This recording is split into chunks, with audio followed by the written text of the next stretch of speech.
as long as you are okay and happy about being abused, it's okay to be abused. No, these Well, are to be bad fair, that's what you would lessons. say about Kevin McAllister.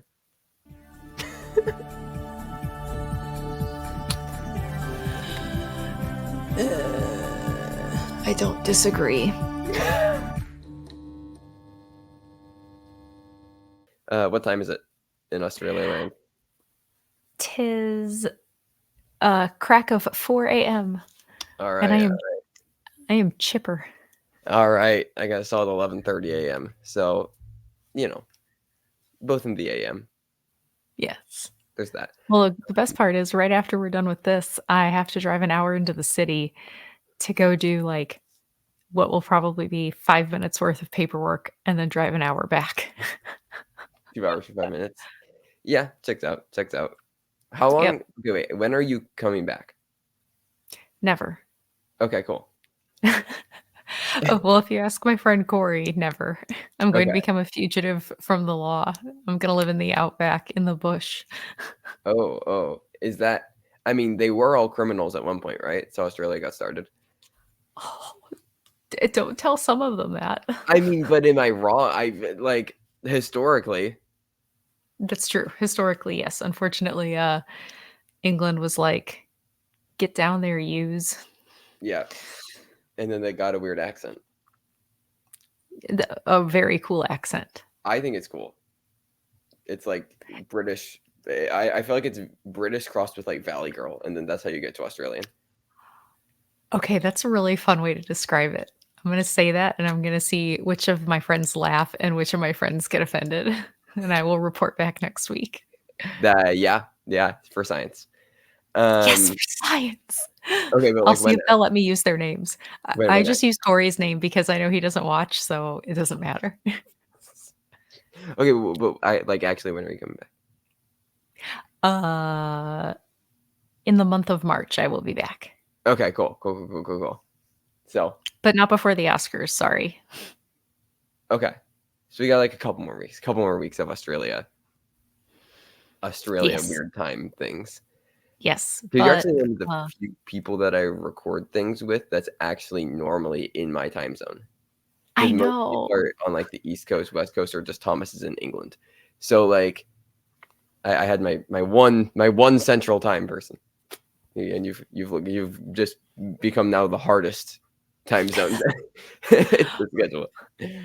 Well, the good news is next week we I won't have like I had a weird doctor's appointment today Yeah. because it turns out that I was gonna run out of my antidepressant while I was here, and I was like, "Oh, that's not good." So Hmm. I had to go to a doctor and be like, "Look at my pill bottle.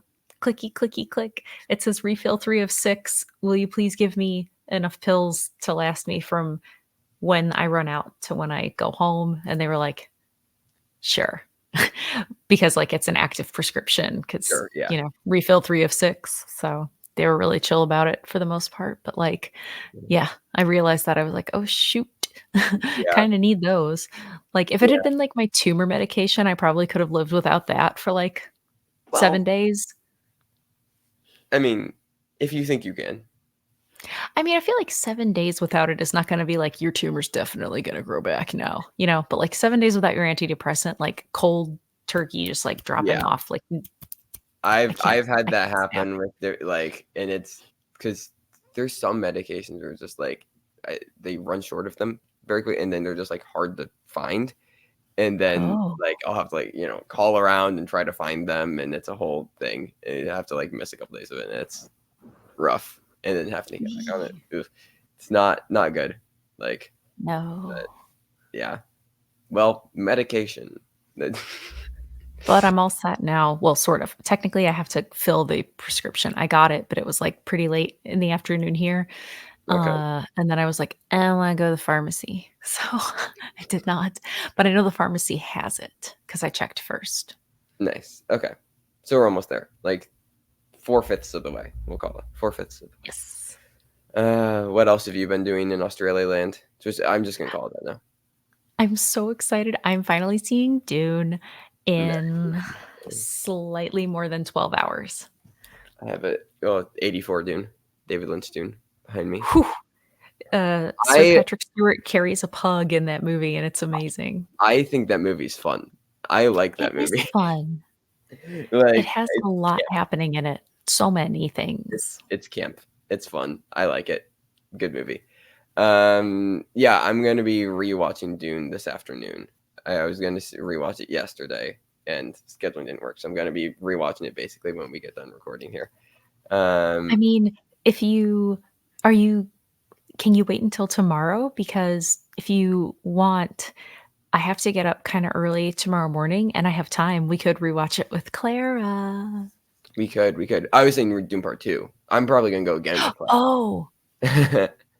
Like, yeah, Clara, for those unaware, is my sister, and yeah, we're gonna try to find a time where Clara can watch Dune for the first time because I think she'd like well, it a lot. we'll text because And then Dune Part I Two. unexpectedly have time early in my day, which is like a reasonable time in your day.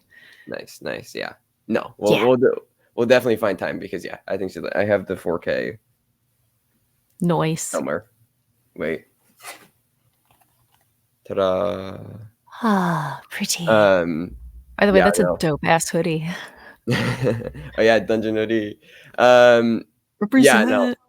Represent. Yeah. I mean, I plan on seeing Doom Part Two. Like this rewatch is like mainly. Well, this rewatch of Doom Part Two will mainly just for me to solidify a lot of my thoughts, and then I'll probably rewatch it with Clara, my family, and stuff in the next coming days. Like, because I know I have lots of mixed feelings on it. Like, I think I prefer it to the first one. Like the first one, this one, I like it. I have quite a few issues with it though, and I think part two, like it improves on a lot. Like, I mean, the scope of it is just ridiculous. It might be one of like the most well crafted sci-fi films like to ever. It is Ooh. insane. Like when people talk about like a biblical epic or something like that, like this is like it's like a biblical epic, but with on a modern scale, modern technology. Like it's absolutely ridiculously looking and sounding. I think it's improves on the original like tenfold in that department. My issue is just I think it's like way too fast paced for its own good, and I think it tries to fit in way too many ideas and plot threads. Where I think Paul and Shanice, I think that's like the most interesting. Um, yeah, those names, right? Timmy and Yeah, Zendaya. Okay, yeah. So yeah. Paul and Shanice, I think that's the most interesting, like thematic piece of the and their relationship as we're watching Paul do his thing. I know what happened because you read the book, but we'll stay mildly spoiler free. But as everything with Paul is happening and his relationship with Shanice and all of that I think is like really really fascinating, and when it was almost diving into like a character study of those two characters, and then I think as the film goes on, it fractures out and it splits off to all these other different pieces which are necessary to build up to the third act, with like the Harkonnens and then with like the Emperor and all these types of things. And we jumped all these different stories, but they felt quite shallow in comparison to the Paul and Shanice stuff. But there are a lot of big pivotal moments with Paul and Shanice that happen in like the last, like the final act of the film, that to me then felt underdeveloped because of a lot of the focus that we lost on the two of them in the second act, to the point where I feel like we would have felt those moments a lot bigger. Like I don't know, it felt like the movie was like desperate to end and it was like rushing to get to the end, when I feel like a lot of the last 15 to 20 minutes would have been so much more impactful. Like the scope of the like action climax, right, like in the battle and everything is like incredible. Like it's stunning as far as how it looks. I mean, the choreography is insane, but like I don't know, Can't wait. I just like, and yeah, I mean, and watch this in IMAX if you can. Like it's just it is an experience of a film. But I don't know, I think most of my annoyance with it is just frustration because like it looked and sounded like everything was beautiful, but I feel like it also could have been like very like emotionally impactful and like thematically interesting if it continued on with those ideas. into the third act, and if everything was like set up appropriately, and it just I don't know. Like I know the movie's already 2 hours 40, but like if it goes over 3 hours, it goes over 3 hours, right? Like I mean, in like the Lord of the Rings trilogy, like and I have issues with those, but like those are all over 3 hours as well. Like you can take that extra 20 to 30 minutes just so we can fully I guess become immersed within the characters and not just the world. Yeah. And I would have liked to see that happen. And again, like I still like the movie quite a bit. I think that there's so much to like. But I don't know. I have this feeling like it could have been so much more incredible. Like I mean, like Arrival, I think is one of Denis' best film, and like that has a Mhm. ridiculously large scope, but it really focuses on character. And I think that this focuses on character for half of the film, and then when it loses sight of it, I think is when it gets a bit weaker. So, but I'm also like I feel like the only person on the planet that thinks this because it currently has like a 4.6 on Letterboxd, which makes it the seventh highest rated movie in history on the site. Like it is insane. So Wow. I'm pretty sure I'm in like the vast minority when it comes to this film. And again, I still liked it, just not head over heels in love, like I think a lot of other people are. But That makes me super curious because I talked about it a little bit with Dan, and he's also read the book because I encouraged him to do so after the mhm, first movie. And he mentioned that Chani's role was like greatly expanded upon, which I mean, I feel like is just because they cast Zendaya. Um, no offense, Zendaya, but like, good for you. yeah, Uh, which is fine. Like, I like changes from books, especially when it's like positively impacts the overall movie element. Because like mhm, a movie is a movie, a book is a book. They should be different. right, But like, if I'm gonna give them a couple names. Chawl. If Chawl is like really, really important, but they don't really fulfill that in part two, I'm really curious to see kind of how I'm gonna feel about that based on what you said. Because if she yeah, is much more of a significant figure and then that doesn't really come full circle for me, I'm just really curious now. right. Because And I again, was already pretty she interested in is the idea she was going to be more important. right, and like there, she is paid off. Like she has an arc. Her character's there, but I don't know. It felt like all of the moving pieces kind of got lost in themselves to the point where like everything on paper, like in the end, everything got paid off. Everything like worked, but like maybe everything was at like 70% or 60% as far as like the impactfulness you could have felt. Whereas if it was a bit Yeah. more focused or took a little bit more time, it could have gotten all the way there. So Yeah. I don't know. I have lots of mixed feelings. I mean, and this is also before I go in for a rewatch, and like I'm excited to rewatch it. Like it's just an insane experience.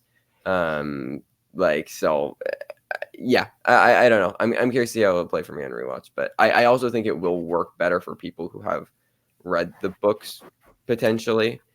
Oh, Uh, see, that's interesting. Dan said he kind of thought that like Herbert purists might actually be more critical okay. I of mean, it this is coming because from of someone certain I plot haven't read the threads that books, they but certain things that they omitted, he thinks might be bothersome to book readers. So I'm interesting. like, "Oh, okay, I'm curious now because I My don't know what those things are because I haven't watched his spoiler review. He didn't give me spoilers, which again, it's like technically you can't really spoil a movie based on a book that I've read a million times, but like right. I guess spoiling what did they take What away from yeah, it and what did they add that wasn't in it. But sure. still though, I was like, I'm seeing it in a couple days. That's fine. I'll just watch it and then figure it out, for Yeah, myself.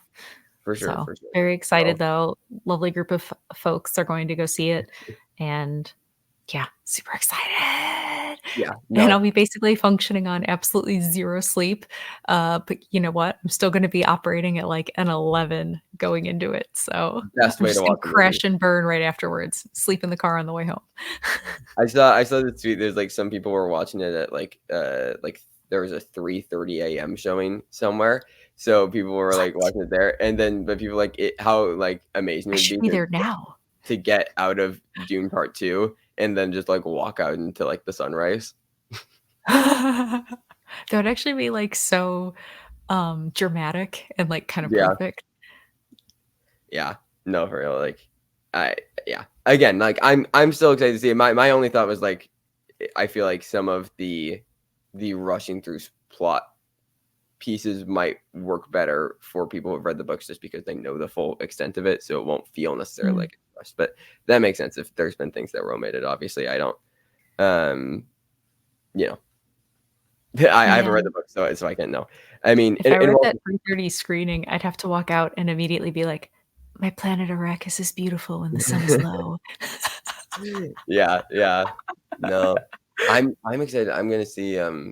I've seen Zone of Interest multiple times, but I've yet to see it in a theater, and it's gonna be at a theater near me for like one Ooh, day and a couple and like next week. I think it's like a one the day sound only thing. design is gonna be so So cool in the theater. yeah, I'm really excited because it's. I mean, as far as like my favorite films of the decade so far, it's like it's Zone, it's After Sun, it's Teton, like First Cow, like it's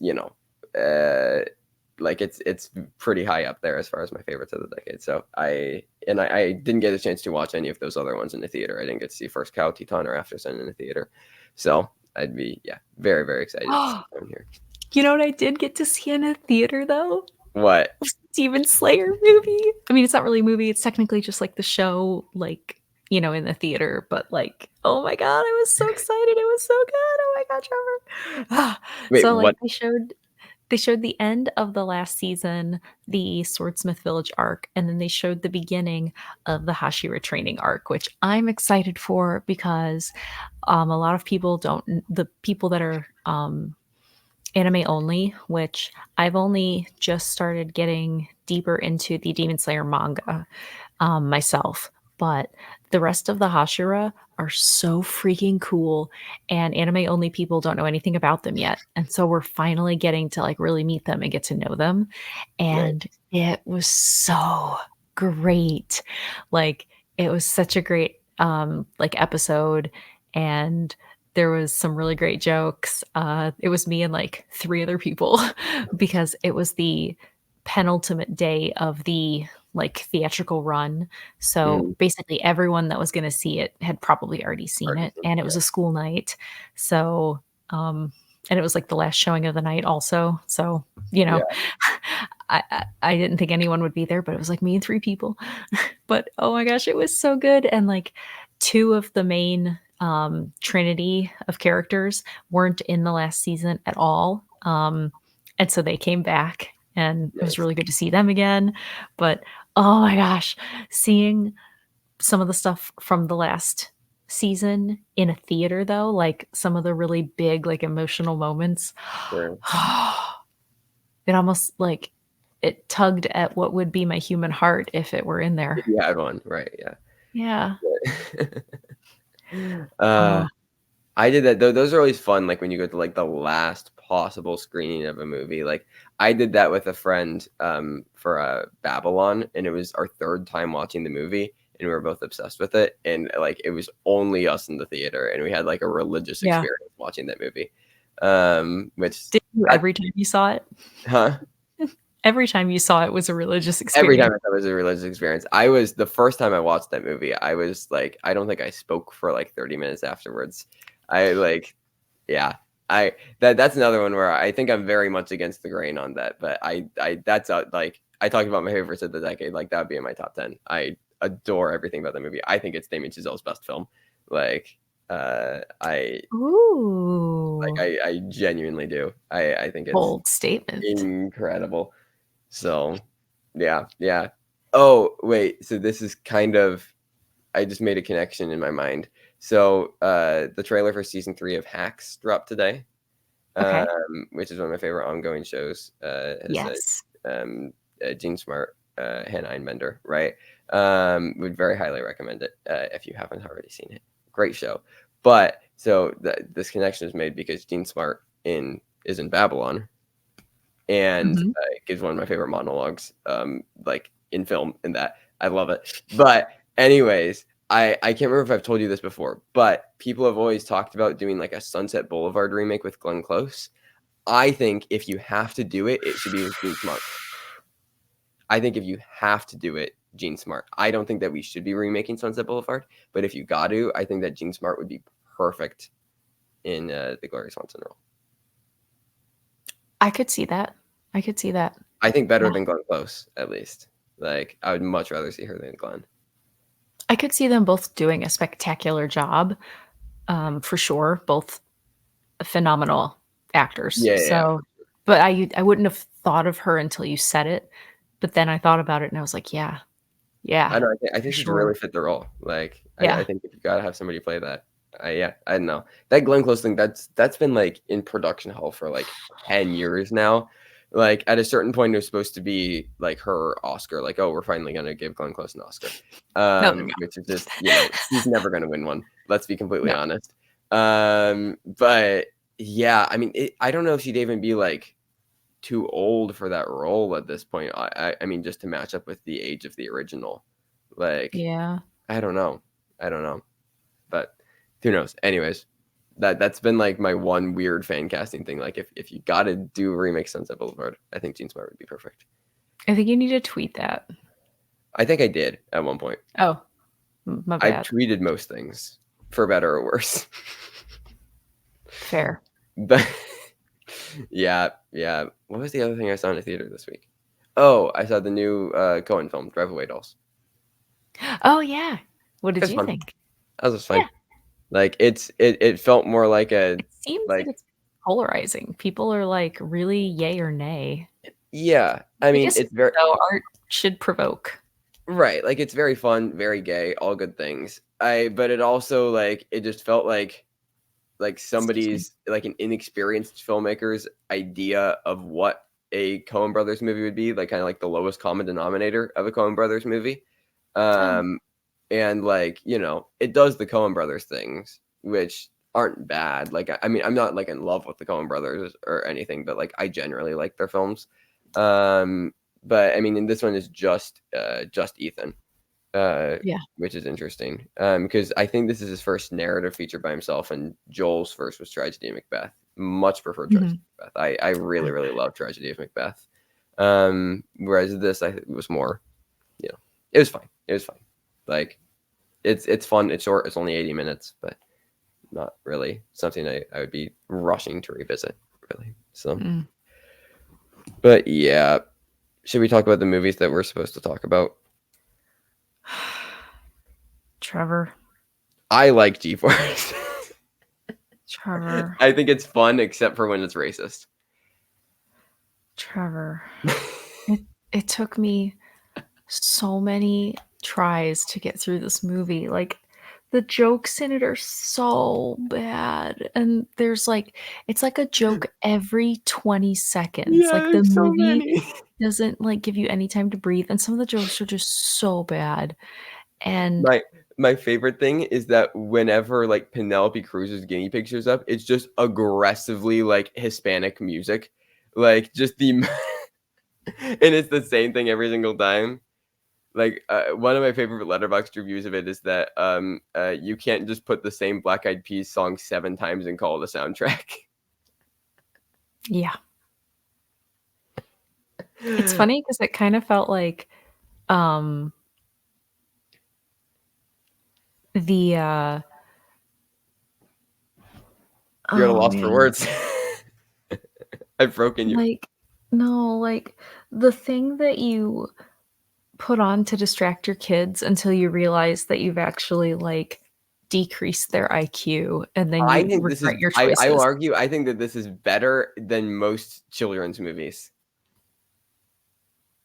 Like I think that if you compare them, like this actually has a fun premise and is not incredibly generic, and it's Well, also I'll give ahead of you its that, it's time. not generic. It's also ahead of its time. Well, the whole actual villainy part of it is very ahead of its time, I'll give you that. And The also the technology director's name is stuff, Hoyt Yeatman, so where could you go wrong? of course. Oh my god, like, there was one time where I fell asleep in my own lap watching it. I did legitimately, you can ask It's a you can short ask. movie. I know, it was in, like, the 7th minute too. I don't know. Mm, I think Nicolas Cage is having a fun time with it. he is actually, he's having a very good time, but, like, Uh, I don't know. Maybe it's because I just didn't see it when I was young. It's kind of like how I don't like Home Alone, like I really just don't like it. To be fair, I'm I, not gonna I, argue that this is as good as Home Alone. I hate Kevin McAllister. I think Me too. he's an annoying little shit. I get why his family doesn't like him. I would abandon him at Christmas. I understand why Joe Pesci wants to kill him. I, Oh, I don't agree with child murder whatsoever. It's a fictional universe, but like I understand his ire with him because he's annoying. I But don't like agree with child murder unless it isn't real. What other things would you like to say about children when it isn't real, Mara?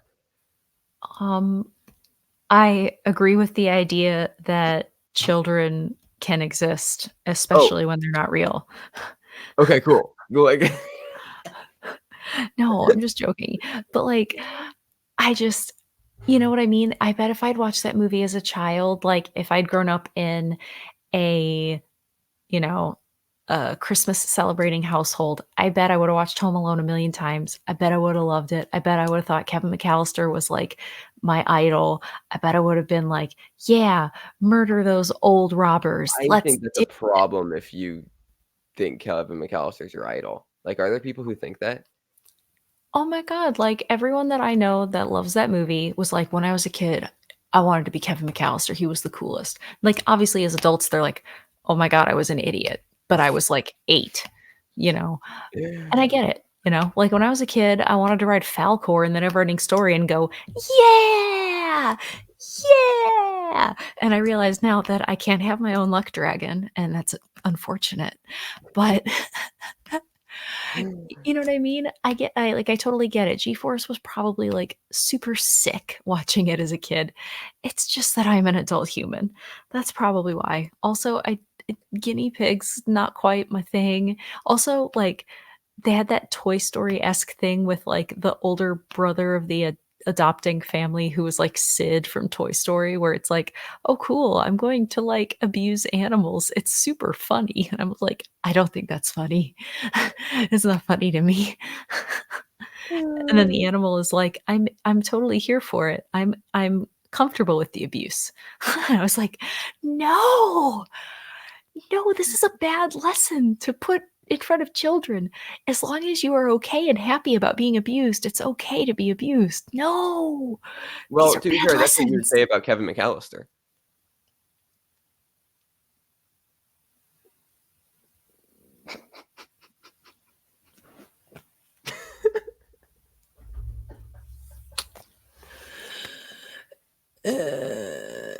I don't disagree.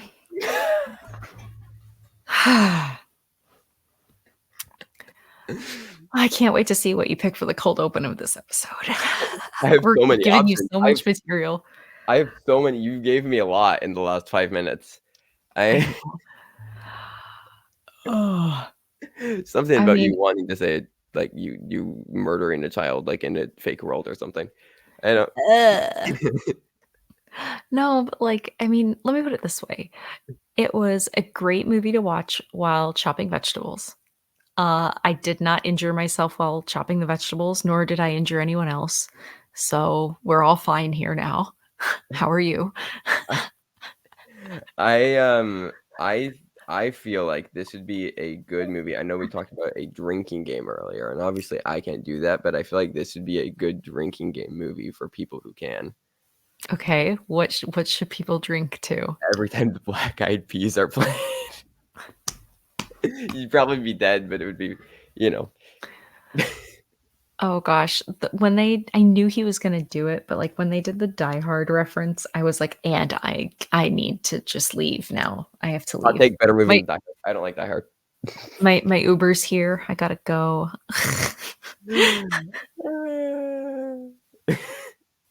Oh my goodness. Please, please don't do this to me again, though. Like, can this be the worst one, please? Like, I know I didn't exactly give you a cinematic classic or anything, but like, please, please not worse than this.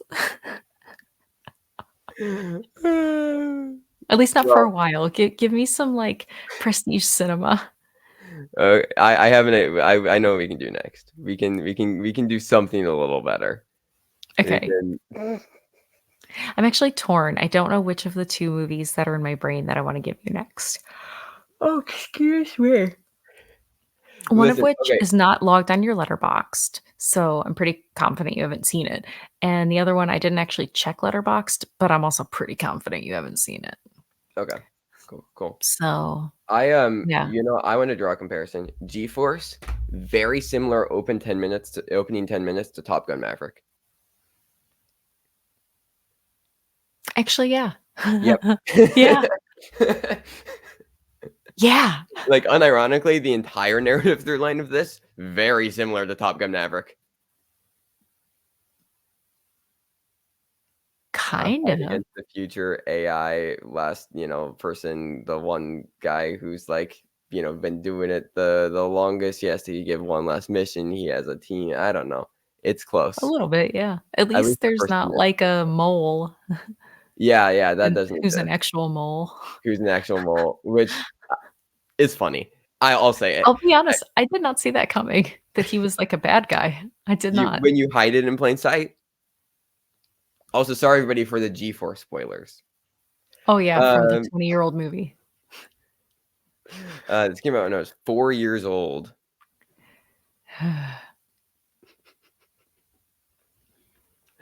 Oh my god. The hamster who like they were just like, I guess, animal racially profiling. Also, the craziest part is when they just do actual racism. Um like with Yeah. like the black woman in the store, and it's just like it is crazy. She's just talking, and then it just cuts to Sam Rockwell guinea pig, and he just goes, "Wow, she's so abrasive." And I was just like, "What? Excuse me, Sam Rockwell guinea pig? Like what?" It was so unnecessary. They just cut to a random shot. Uh, question: can Yes. guinea pigs be racist? Yes. Real guinea pigs or Yeah. fake guinea pigs? You think real guinea pigs can be racist? Do they have Yeah, a I mean, comprehension of the idea of race? I don't know, they're probably pretty stupid, Right. but also racists are pretty stupid, so I would Hmm. say that there's a Venn diagram there. I don't know how much the overlap is. Interesting. Interesting. Interesting. Yeah. Yeah. So basically, we're saying that guinea pigs are equivalent to racists. I would say that, like, you got your guinea pig, you got your racist, and you've got your idiocy. I don't know how heavy the overlap is Sure. Sure. Sure. between the Sure. two. And where does Sam Rockwell fit in? Academy Award winner Sam Rockwell. I think it'd be funny if he won his Oscar for this instead.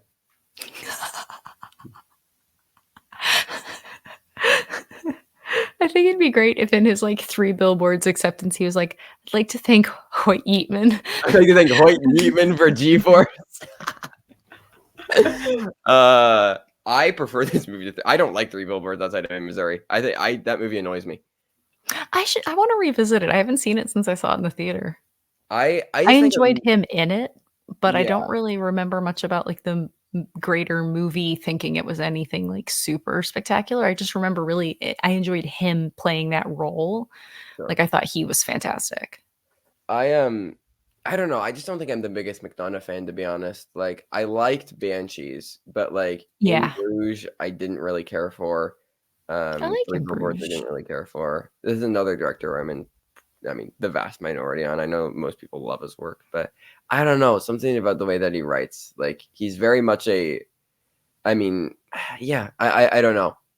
I just don't think I like his dialogue style, and his films are very very dialogue heavy, and he doesn't like have that much of a discernible like I think style that is working within, which I mean again works for some people, doesn't work for me, but again that's just me. I feel like I'm being so Yeah. incredibly negative this episode, but Well, I mean, I like movies. I promise. Martin McDonagh is basically a Debbie Downer filmmaker, if we're being This totally is true. honest. This is true. Also, This is true.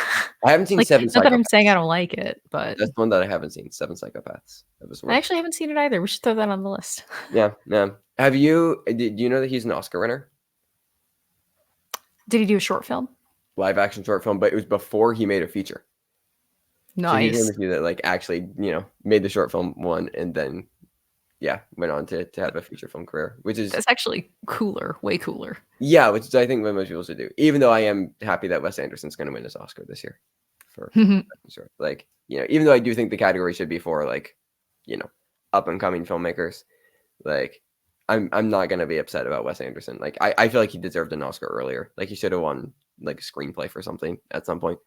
So I'm happy that he's at least, getting, assuming he does, which I don't see why he wouldn't. Like I think that's fun. I think that's fun. But yeah. This movie's wild. Absolutely wild. This was also the first film that Penelope Cruz did after winning an Oscar.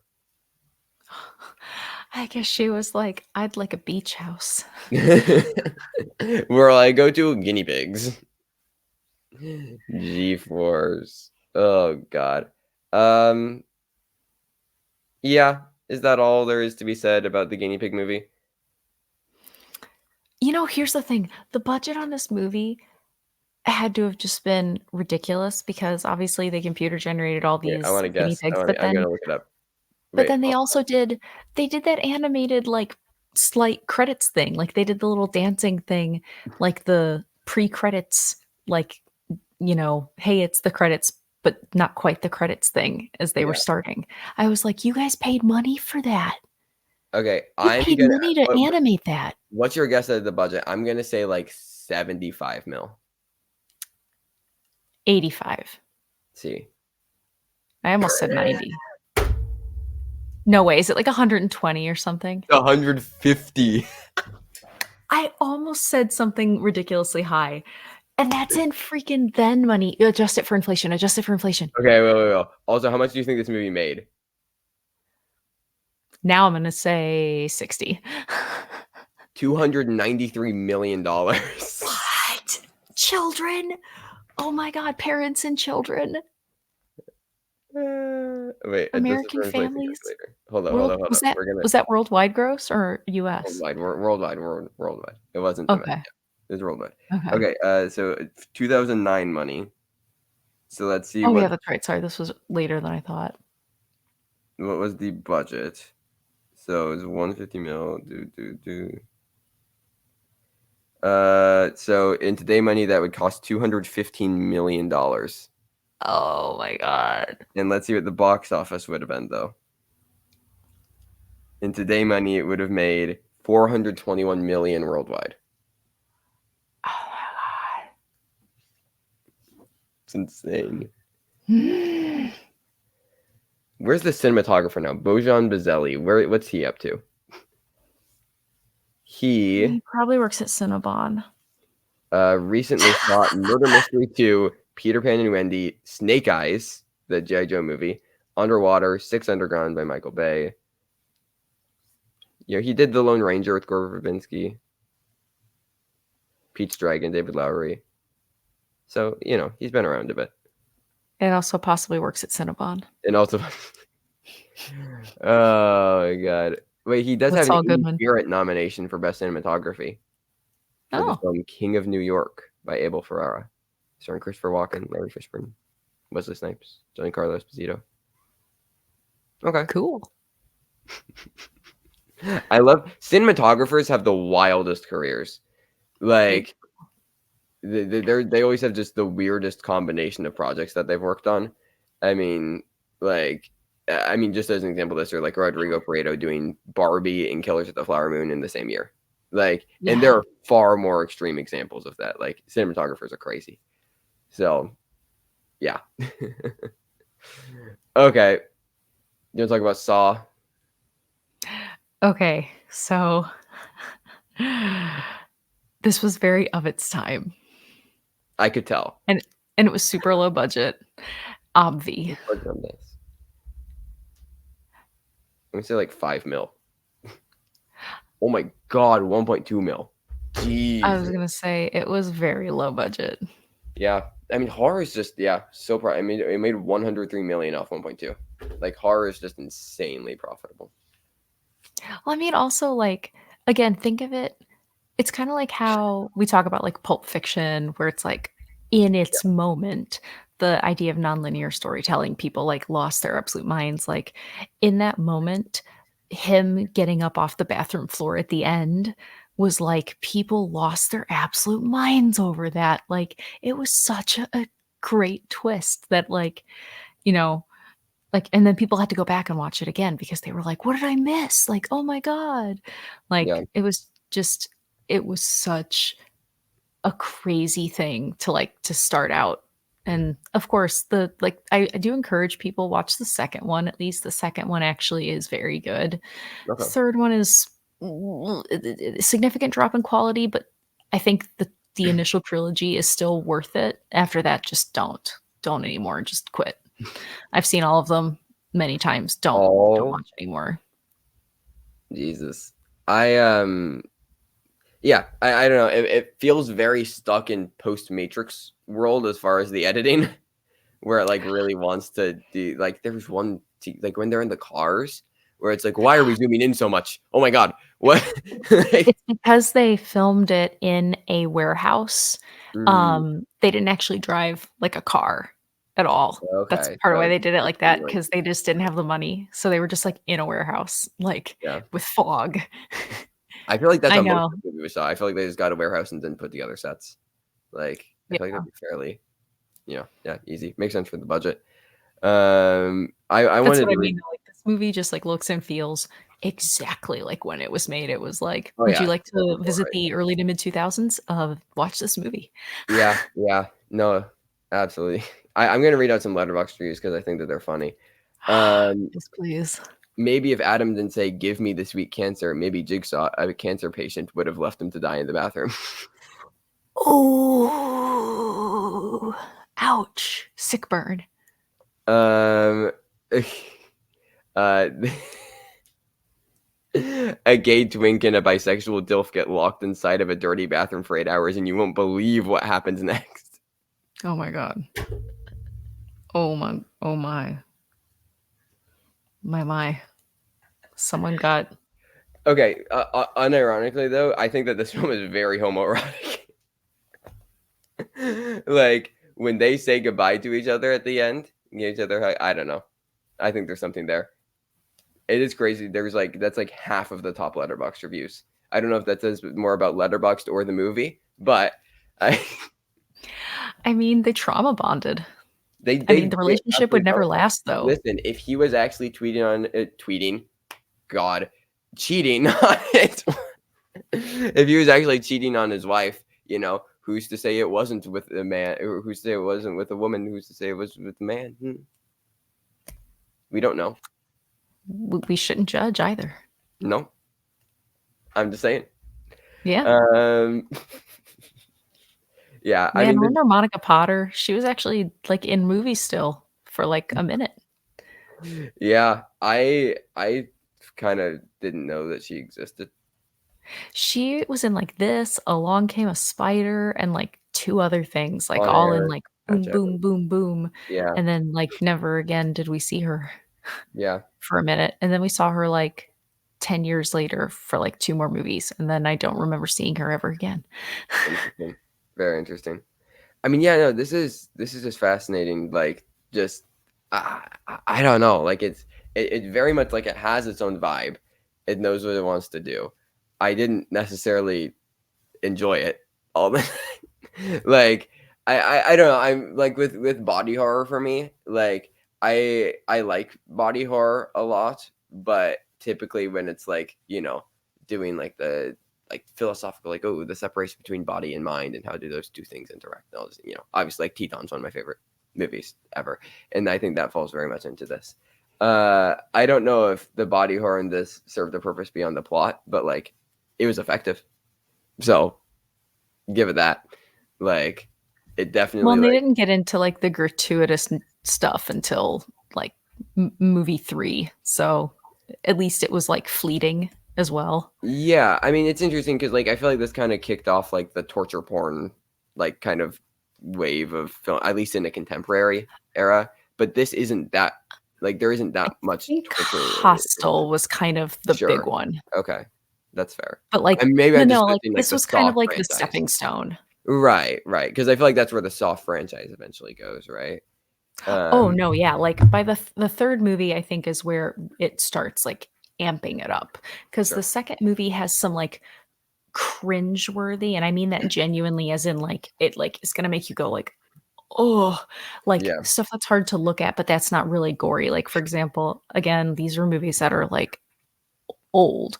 Um, a character gets pushed into a pit full of syringes, and, I've heard about I that mean, sequence. Yeah, and you don't really like, it's not gory or anything, but, like, in your mind, like, she's being stabbed all over her body by right, little syringes, and they're used needles, so, of course, like, your brain is gonna think about, like, "Oh my god, what would that feel right, like?" It'd be awful, but it wouldn't be it's not bloody, it's not really gory, it's just, traumatic to imagine for yourself.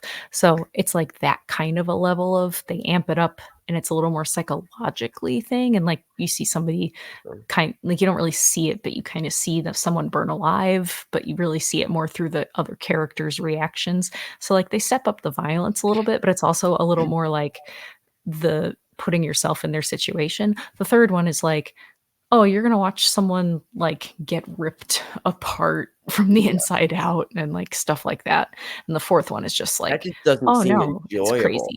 Like, I It's don't not, it's just gross for the sake like of if being it's not. gross. Yeah, again, it's just, and again, some people are gonna respond to that, like, that's what they like as far as, so I don't know. I don't I don't get that. I don't see the enjoyment out of that. Like I said, I appreciate body horror in general. Like, I'm a very big fan of, like, Cronenberg. Yeah. But, like, again, which Well, and that's creative though, like, right, there's a and again, it's doing it for a purpose, like, well, you know. yeah, it's narrative, like you said.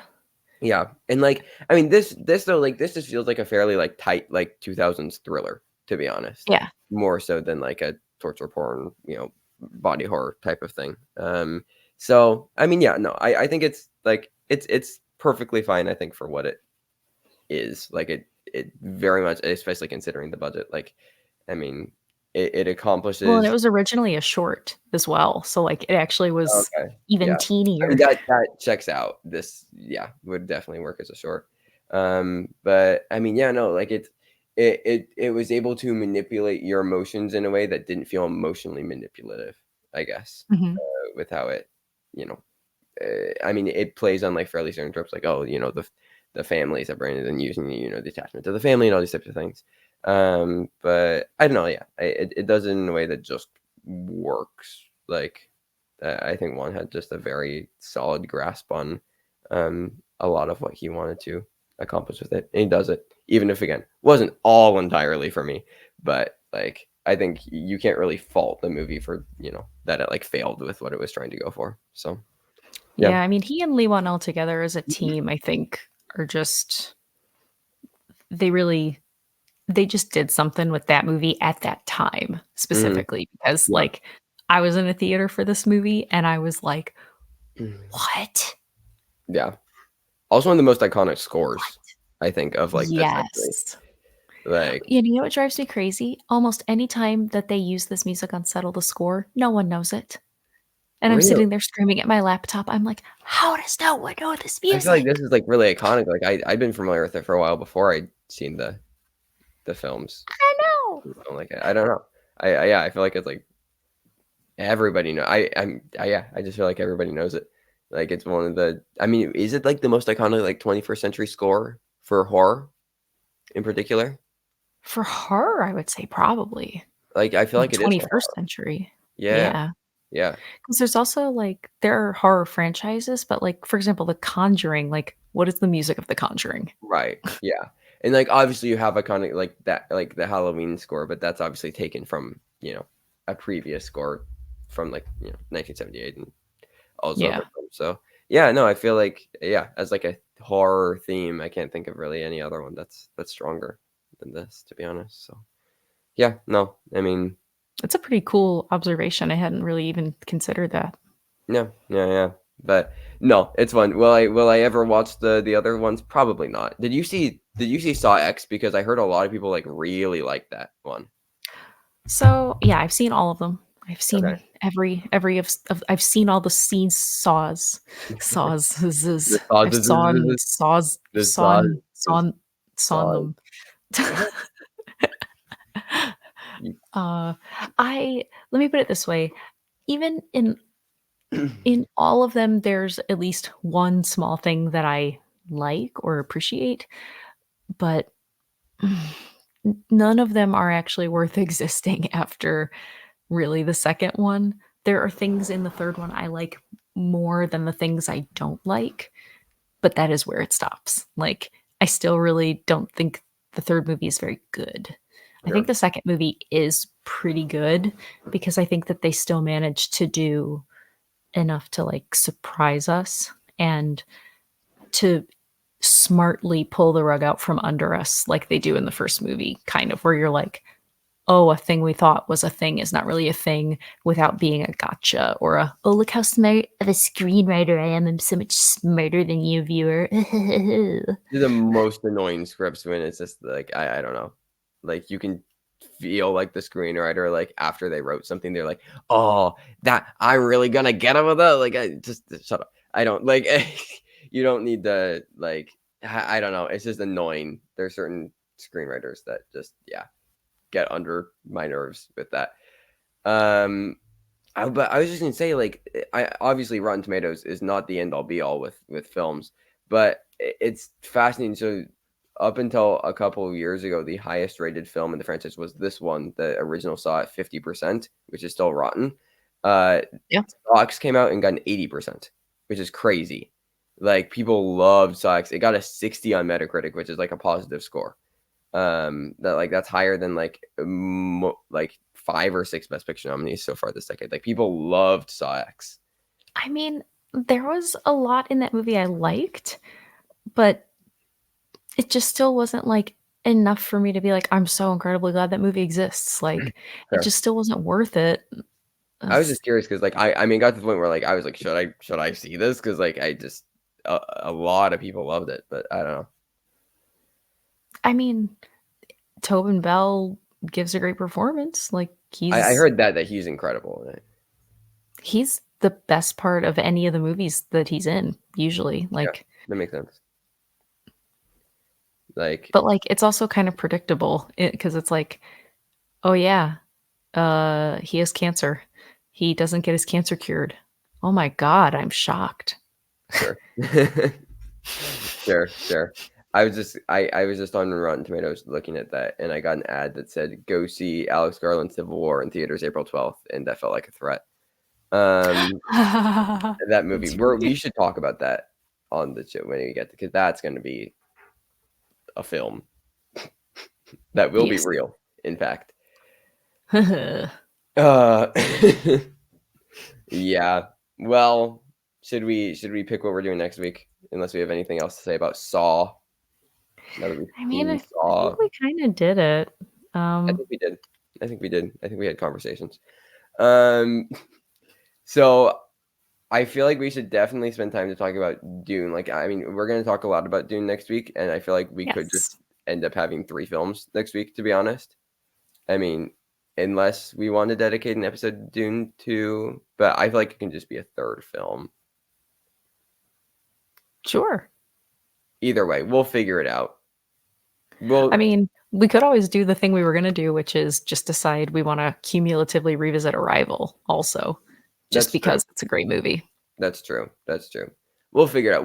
We'll go ahead and pick movies for next week, and then those will either be for this upcoming week in conjunction with Dune, or it will be a Dune episode, and these movies will be for the next week or something with it. We'll figure it out. We'll go ahead and pick movies. Yes, we will. Do you want to go first, or would you like me to? Um, okay, let me put it this way. Let me give you a choice because Oh, I'm super torn. okay. So I noticed that you have not seen the 1993 cinematic classic, The Fugitive, starring Harrison Ford and Tommy Lee Jones. I have not seen that movie. And Yeah, it's fantastic. Uh, a staple in my house. I can almost recite to you that film, Trevor. I know that film like really well. that movie But got like decent. Yeah, Tommy Lee Jones, didn't he win an Oscar for that? Or was nominated? yeah, he sure did. Yeah, I thought. Yeah. Um, but also, I actually didn't check on this one, but I'm 99% sure that you have not seen the movie Primer. I have not seen the. I've heard of the Legend of Primer. Yeah. I have not seen So, Primer though. I feel like though The Fugitive would be a good choice though. What We are you can go feeling Fugitive, and then we can look at Primer, for like the future? for the future. Yeah, Get which I it? feel like Because it's a is time travel relevant movie. considering what the film is about. um, See what I okay, did cool. there? We'll do Primer in the future or in the past. Yes. And yeah, so you'll love The Fugitive. I also have a film that is the and then a word for you. I think it's a film that we've mentioned on a previous episode a week or two ago. I will be choosing The Celebration by Thomas Vinterberg. Oh, Um, yay. so I think you've seen at least another round from Vinterberg. I don't know if you've seen The Hunt Yes. by him. Yes, I have actually. So I think he's a very, very good filmmaker. So yeah, no, I'm checking where I can find it right now. I want to say it's on HBO Max. I want to say it's on HBO Max. I bet it is.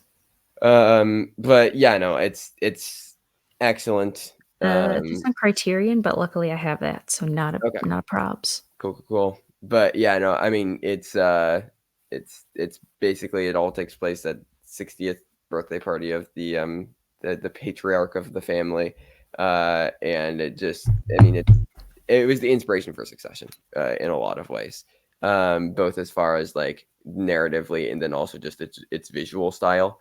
It's places like the Dogme 95 filmmaking movement that happened in Scandinavia in like the 90s and early 2000s. So yeah, no, it's a excellent movie. So all right, cool. We have this will be fun. This will be fun. I did Yes. have one final thing before we head out. Ooh, yes, please. Which guinea pig from G-Force would be the best at escaping a saw trap? Okay, this is very tough. Mm-hmm. I have I my mean, answer. part of me says it would just be the Sam Rockwell one because he's like the main one, but I Farmer. also think like maybe the Penelope Cruz one because she'd I just try think to like sex appeal herself out of everything. I think Penelope Cruz guinea pig does it. Yeah. Also, I do have one more G-Force. Okay. When she's posting on Facebook Yeah. at the beginning of it, Yeah. that was the original America Ferrera monologue from Barbie. Oh, Jesus.